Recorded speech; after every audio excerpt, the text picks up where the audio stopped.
we've got a situation here. Marjorie Taylor Greene, she recently entered federal legislation to criminalize weather modification. There's been a lot of talk about it. Our state and Representative Fritts here were the first to take it on, but it lacks enforcement. Florida has since passed legislation which criminalizes the act of intentionally modifying the weather, and 32 states followed Tennessee in entering legislation. All of you voted for, except for Senator Harshbarger. You voted against. Do you stand by your vote, and why? Yes. 2 minutes. 2 minutes. Okay. So, quickly, I'm in favor of regulating any kind of geoengineering. Now, here's where my problem is as of right now, a lot of I'll call it claims because I can't think of a better word off the top of my head, but it's very subjective. You take a snapshot, you send it to the department, but the problem that I had with the legislation I opposed was it was going to give up to a $100,000 fine for something that could not be proven. So what I look at, I didn't get a chance to mention this in the intro, but one of the pieces of legislation which I'd love to work with you, Monty, just give you an idea, is I'd like to be able to have it where it can be analyzed. So every time you make a claim that this is going on, we need to be able to have a way to analyze that it is, proof in the pudding. And so probably the pie in the sky would be is every time, say for example, a plane comes out of Tri-Cities there in Sullivan County, snapshot, send it, and we send a plane up to do, analytical testing of the air sample. That can get expensive. That's the problem. And so that's what I wanted to find out and say, well, how expensive is this going to be? Because we can come out and we can have things that are very subjective, but I always try to look at things objectively because that tends to point me in the right direction. But I would love to be able to have some type of piece of legislation that we can vary. So you're still open-minded? Oh, absolutely. Representative Fritts. I'm speaking way too much, but first let's give Bud Halsey and Danielle and some of the folks that really got that started a couple of years ago. And Representative Halsey passed that first bill, B 2063, and he said as he speaks, Fritz, you got the right disposition for this. And as we were at the smoking place and he was smoking, he's such a great guy. And so we got that through by the grace of God. I think it's an abhorrent evil that's happening in our skies. I think it is the great battle between secular humanism and the creationist worldview. That people would attempt to sell you the rainfall and the snow that comes from the sky and is provided by God as an immoral thing.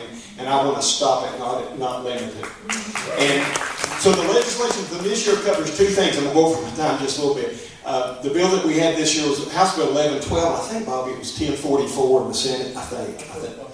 Yeah, and so it did 2 things. It built upon the Clean Air Act, which didn't have enough teeth in it. It had a $10,000 fine on it. And you got to prove anything, right? We're all innocent until proven guilty. Even the person flying the airplane or the one providing chemicals, they're innocent until proven guilty and found so by a jury of peers. But 1112 combined that, and it also added in Title 58-2-116A, specific. And Title 58-2-116A is about a 25-year-old law in the state of Tennessee. It's part of our emergency code. And it says the governor shall, on a continuing basis, I think that means in Roane County all the time, that he's supposed to be directing his departments to be looking at things that cause forest fires and floods and floodplains. And guess what other 2 words that old 25-year-old law has in it, and it's in the bill that Bobby mentioned? Weather modification. So I think we have the law in the books right now. We were trying to assign prosecutorial authority to the district attorneys and the attorney generals so they could build that case. Florida has done some things better than us. Again, Bud, Danielle, all the people who worked together to get this started. 32 states have followed us. EPA Administrator Lee Zeldin just recently come out and confirmed that stratospheric aerosol injection, solar radiation management, and marine cloud brightening were techniques that were being used. So I don't want to take a picture of somebody and fine them. That's not the intent, and that's the law. If we need to clarify that, we will. I hope the Senate would pick that back up, because we passed it in the House. It passed the House floor. I would ask my colleague in the Senate, let's take a look, let's talk. Let's reconsider that and see if Janice can carry that back again. Let's make it law, and then let's carry something else that takes it to even more prosecutorial authority. Let's stop this godless thing. One last thing, I know I'm way over time. This is all tied into the whole climate worship things, friend. I'm telling you. Because, again, we have companies that are selling in 8 states in the western United States, they're charging for rainfall. If they're harvesting, their word, not mine, if they're harvesting more rainfall from that cloud than what God would have naturally dropped on them, then who's getting less rainfall? How's that hurting our farmers downstream in the weather patterns? And do they want to monetize your rainfall and snowfall in Washington County? If they make money on it, they do. It gets that big government thing that Rusty was talking about. Last thing I'll say there, it's tied to this whole lab-grown meat thing. They want to kill our cattle herds because the cows are farting and causing the world to end. And they want to raise your beef, your pork, and your chicken and a meat. I promise you that's true. Go look up the research on it. It's all tied together. Thank you. Senator Crowe. I know he mentioned Danielle and Bernadette. They brought that to our attention, and we gave that bill to Senator Sutherland, who chairs the committee that involved the comforter, so that was probably the right place for it at that time. And I think one of the problems, I co-sponsored the bill, one of the problems we've had is that we're proud to be the first state to do this in the nation, and others are following.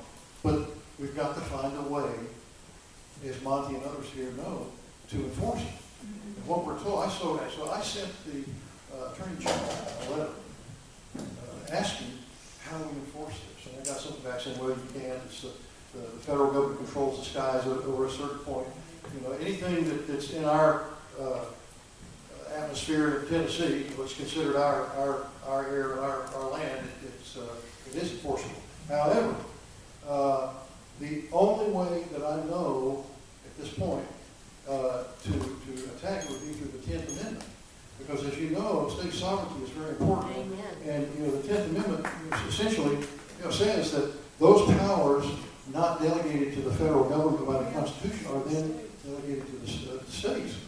And obviously, they didn't have airplanes when the Constitution was written, so that's probably, I would say, not delegated to the federal government. Yeah. But how do you get a Supreme Court to approve something like that when you would have every blue states controlling it one way, red states control it another way, blue states say you can have all these chemicals, it's okay, we would be saying don't dare do that. So I don't know how we get there, but we've got to find a way to enforce it. Now, I'll be real quick and say this. I won't tell you the person's name, but someone who was very much thinking this was just crazy stuff has been talking with some people in Florida relative to what happened to us with our floods. And they now are very much into trying to figure this out, I'm telling you. So there's something there. We know there's something about it. Thank you.